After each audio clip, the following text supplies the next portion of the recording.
1999ರಲ್ಲಿ ಇದೇ ಬಂಗಾರಪ್ಪಾಜಿಯವರು ನಿಮ್ಮ ತಂದೆಯವರನ್ನ ಮತ್ತೆ ಯಡಿಯೂರಪ್ಪರನ್ನ ಸೋಲಿಸಿದ್ರು.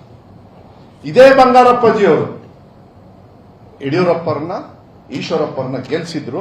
ಫಸ್ಟ್ ರಾಘವೇಂದ್ರ ಅವರೇ, ನೀವಿನ್ನೂ ಬೆರಳು ಚೀಪ್ತಾ ಇದ್ದಿರ್ಬೇಕು ಬಾಯಲ್ಲಿ, ಮಗು ನೀವು ರಾಜಕಾರಣದೊಳಗೆ. ನಿಮ್ಮ ತಂದೆಯವರಿಗೆ ನೀವು ಓಟ್ ಕೇಳಿರಲಿಲ್ಲ. ಇದು ಮಧು ಬಂಗಾರಪ್ಪ 2004ರಲ್ಲಿ ಮಧು ಬಂಗಾರಪ್ಪ ಕೇಳಿದ್ದ, ನೀವು ನೆನಪಿಟ್ಕೊಳ್ಳಿ. ನೀವು ಅವತ್ತು ಹೇಳ್ತಾರೆ, ಇದನ್ನ ಬಹಳ ಸೀರಿಯಸ್, ನಾನು ಬಹಳ ಇದನ್ನ ಅರ್ಥ ತಗೊಂಡು ಮಾತಾಡಿದ್ದೀನಿ. 32 ವರ್ಷದ ಹಿಂದೆ ಬರಗಾಲದಲ್ಲಿ ಬಂಗಾರಪ್ಪಾಜಿಯವರು ಕೊಟ್ಟರೆ ಇಡೀ ದೇಶದಲ್ಲಿ ಉದಾಹರಣೆ ರೀ, ಇಡೀ ದೇಶದಲ್ಲಿ ಉದಾಹರಣೆ. ಬಂಗಾರಪ್ಪಾಜಿಯವರು 32 ವರ್ಷದ ಹಿಂದೆ ಅಕ್ಕಿ ಭತ್ತ ಕೊಟ್ಟಿದ್ರು, ಅದನ್ನು ಇಟ್ಕೊಂಡು ಇವಾಗ ಓಟ್ ಕೇಳ್ತಾರಂತೆ. ಅಲ್ಲ ರೀ ರಾಘವೇಂದ್ರ ಅವರೇ, ನಿಮಗೆ 45-50 ವರ್ಷನ ಗೊತ್ತಿಲ್ಲ ನನಗೆ. ನಿಮ್ಮ ಹೆತ್ತಿರೋ ತಂದೆ ತಾಯಿಯವರು 30 ವರ್ಷದ 40 ವರ್ಷದ ಹಿಂದೆ ಹೆತ್ತಿದ್ದಾರೆ ಅಂತ ಹೇಳಿ ಈಗ ಜಾಡ್ಸ್ ಓದಿಯಕ್ಕಾಗತ್ತನ್ರಿ? ಅನ್ನದ ಋಣ ಬೇಡನ್ರಿ ನಿಮಗೆ. ಅನ್ನದ ಋಣನ ತಾಯಿ ಸಮಾನ ಅಂತಾರೆ. ಅದನ್ನ ಇಟ್ಕೊಂಡು ಹೋಗೋದಕ್ಕೆ ನನಗೆ ಯೋಗ್ಯತೆ ಇದೆ ರೀ, ಗೀದತ್ತರಿಗೂ ಯೋಗ್ಯತೆ ಇದೆ. ಯಾಕಂದ್ರೆ ಹೈಯೆಸ್ಟ್ ಅವತ್ತು ಕೊಟ್ಟಿರೋ ಕಾಂಟ್ರಿಬ್ಯೂಷನ್ ಅವರೇ ಹೈಯೆಸ್ಟ್. ನಾನೇ ಬಹಿರಂಗ ಸಭೆಯಲ್ಲಿ ನಾನು ಹೇಳ್ಕೊಂಡಿದ್ದೀನಿ, ನಾನು ಕೂಡ ಅಷ್ಟೊಂದು ಕೊಡಕ್ಕಾಗಲಿಲ್ಲ ಆರ್ಥಿಕವಾಗಿ. ಬಂಗಾರಪ್ಪಾಜಿ ಶಕ್ತಿ ಕೊಟ್ಟಿರ್ತಕ್ಕಂಥದ್ದು ಶಿವರಾಜ್ ಕುಮಾರ್, ಗೀತಾ ಶಿವರಾಜ್ ಕುಮಾರ್ ತಿಳ್ಕೊಳ್ಳಿ. ಶಿಕಾರಿಪುರದಲ್ಲೂ ನಿಮ್ ಬಡವರಿಗೆ ನೀವು ಕೊಡಕ್ಕಾಗ್ಲಿಲ್ಲ. ನೀವು ಕೊಟ್ಟಿರೋದು ನಿಮ್ ಸೊಸೈಟಿ ದುಡ್ಡು ಕೊಟ್ಟು, ಸೊಸೈಟಿ ಅಕ್ಕಿ ಕೊಟ್ಟು ನಿಮ್ ಬೋರ್ಡ್ ಹಾಕಿದ್ರಿ. 10 kg ಅಕ್ಕಿ ಸಿದ್ದರಾಮಯ್ಯ ಅವರು ಹೇಳಿ ಸುಳ್ಳು ಹೇಳ್ತಾರೆ ಅಂತ. ಭಾರತ್ ಅಕ್ಕಿ ಎಲ್ಲಿ ಹೋಯ್ತ್ರಿ? ಚುನಾವಣೆಗಿಂತ ಮುಂಚೆ ಮಾಡಿದ್ರಲ್ಲ ಭಾಷಣ, ತಗೊಂಡ್ಬಂದ್ಬಿಟ್ಟು ಟಾಟಾ ಏಸ ಪಾಸ ಗೊತ್ತಿಲ್ಲ, ಅದೊಳಗೆ ಹಕ್ಕಿಂದು ನೀವು ಭಾರತ್ ಭಾರತ್ ಭಾರತ್ ಅಂತ ಬಡ್ಕೊಂಡ್ರಲ್ಲ, ಎಲ್ಲಿ ಹೋಯ್ತ್ರಿ ನಿಮ್ ಭಾರತ್ ಅಕ್ಕಿ? ನಿಮ್ದು ಹಸಿ ಸುಳ್ಳ. ಗೀತಾ ಶಿವರಾಜ್ ಕುಮಾರ್ ಅವ್ರ ಬಗ್ಗೆ ಮಾತಾಡ್ತಾರೆ. ಶಿಕಾರಿಪುರದಲ್ಲಿ ಸುಮ್ಮನೆ ಹೋಗಿ ನಿನ್ನೆ ಕೇಳಿ ಜನರಿಗೆ. ಶಿವರಾಜ್ ಕುಮಾರ್ ಅವ್ರು ನೋಡಕ್ ಬರ್ತಾರೆ, ಎಸ್. ಆದರೆ ಶಿವರಾಜ್ ಕುಮಾರ್ ಅವರಿಗೆ ವಿಶ್ವಾಸವನ್ನು ಕೊಡ್ತಾ ಇದ್ದಾರೆ, ಎಸ್.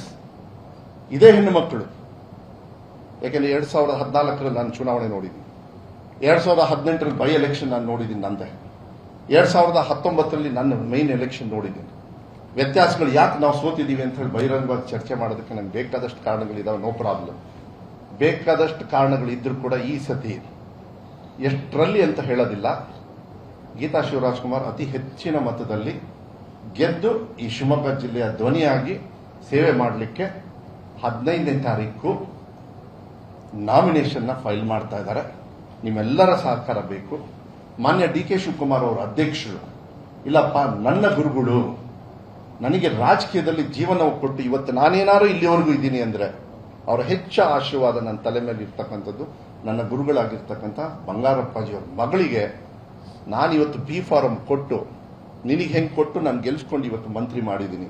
ಇವತ್ತು ಗೀತಾ ಶಿವರಾಜ್ ಕುಮಾರ್ ಅವರ ನಾಮಪತ್ರ ಸಲ್ಲಿಕೆಗೆ ನಾನೇ ಬರ್ತೀನಿ ಅಂತ ಹೇಳಿ 15ನೇ ತಾರೀಕು ಅವರು ಬರ್ತಾ ಇದ್ದಾರೆ. ಅವರು ನಾಮಿನೇಷನ್ ಫೈಲ್ ಮಾಡೋದಕ್ಕೆ ಅವರು ಕೂಡ ಹೋಗ್ತಾರೆ.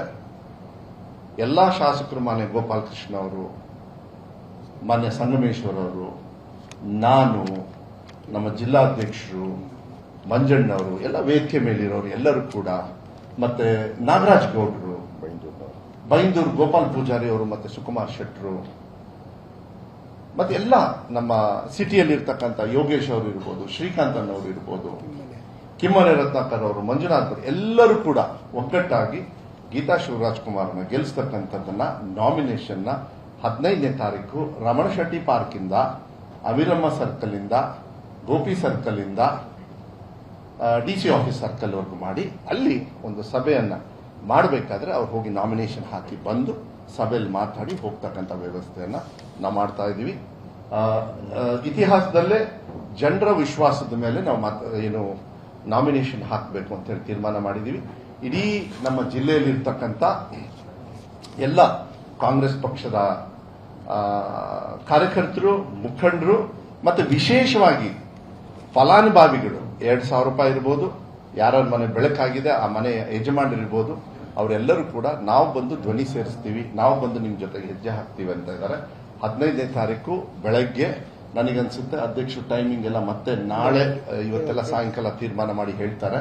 ಇಡೀ ದಿವಸ ನಮಗೆ ಪರ್ಮಿಷನ್ ಸಿಕ್ಕಿದೆ, ಬೆಳಗ್ಗೆಯಿಂದ ಅದನ್ನ ಮಾಡಿ ಹೋಗ್ತಕ್ಕಂಥದ್ದು. ಗೀತಾ ಶಿವರಾಜ್ ಕುಮಾರ್ ಅವರು ಅವ್ರ ಪಾಡಿಗೆ, ಗೀತಕ್ಕ ಮತ್ತೆ ಶಿವಣ್ಣ ಎಲ್ಲ ಅವ್ರ ಪಾಡಿಗೆ ಅವ್ರು ಬಿಟ್ಟಿದ್ದಾರೆ. ನಾನು ಸ್ಟಾರ್ಟಿಂಗ್ ಸ್ವಲ್ಪ ದಿವಸ ಹೋದೆ, because I wanted to know ನನ್ನ ಸಹಕಾರ. ನನ್ನನ್ನು ಲೆಕ್ಕಕ್ಕೆ ಇಟ್ಟಿಲ್ಲ. ಈಗ ನಿನ್ನ ಕೆಲಸ ನೀನು ಮಾಡ್ಕೋ, ನಮ್ಮ ಕೆಲಸ ನಾವು ಮಾಡ್ತೀವಿ ಅಂತ ಹೇಳಿ ನಿನ್ನೆ 10 ಪ್ರೋಗ್ರಾಮ್ನ 16-17 ಗ್ರಾಮ ಪಂಚಾಯತಿಗಳನ್ನು ಒಂದೇ ದಿವಸ ಬೆಳಗ್ಗೆ 10 ಗಂಟೆಯಿಂದ ರಾತ್ರಿ 10 ಗಂಟೆವರೆಗೂ ಮುಗಿಸಿದ್ದಾರೆ. ಅದನ್ನು ಮುಗಿಸಿ ರಾತ್ರಿ ಪಾಪ 12 ಗಂಟೆ 1 ಗಂಟೆಗೆ ಬಂದು ಮತ್ತೆ ಬೆಳಗ್ಗೆ 6:15ಗೆ ಬೈಂದೂರಿಗೆ ಹೋಗಿದ್ದಾರೆ. ಇವತ್ತು ಸುಮಾರು 13 ಗ್ರಾಮ ಪಂಚಾಯತಿಗಳನ್ನ ಬೈಂದೂರಲ್ಲಿ ಮುಗಿಸ್ತಾ ಇದ್ದಾರೆ. ಮತ್ತೆ ನಾಳೆ ಬೆಳಗ್ಗೆ ಬರ್ತಾ ಇದ್ದಾರೆ.